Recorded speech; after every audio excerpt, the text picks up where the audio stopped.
ตัวนี้อีกเวอร์ชันหนึ่งตัวนี้มีตัวตุ้ม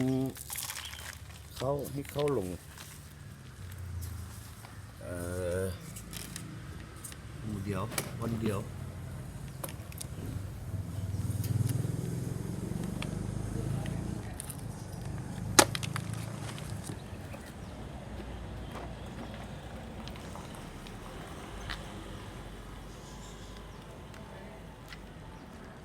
นี่เป็นสหายเตียบาร์เบอร์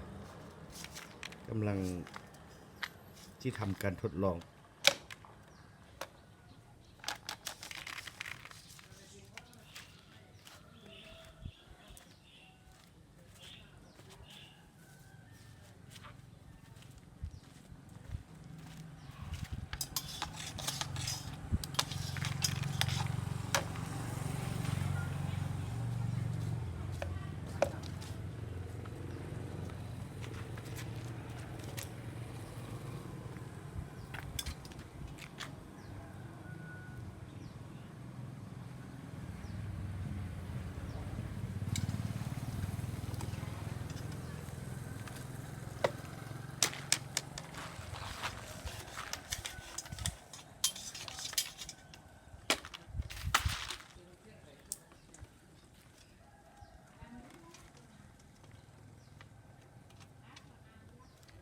รีบกงลงนะ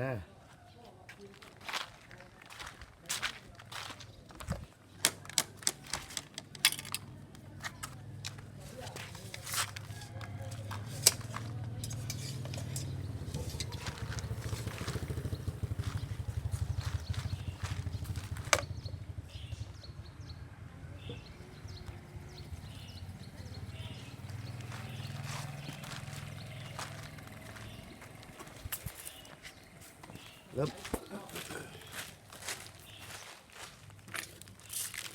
รถ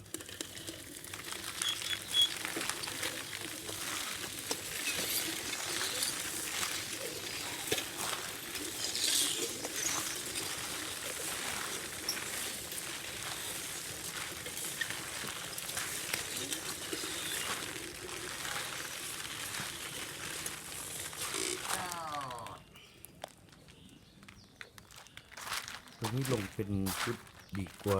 ตัวแล้วนี่เพราะว่าเขาบอกค้างใช้ตัวแผ่นเปยนี่นะว่าแผ่นเปยเข้าตัดเข้าไว้หนุดเข้าออกข้างข้างคือว่าโอเคสัว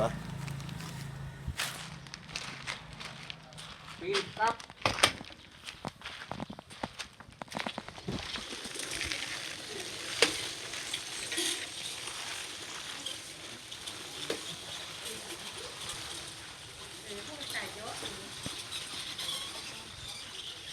มืออื่นก็ไปยศจะคักแล้วสาววันนี้ตะกวด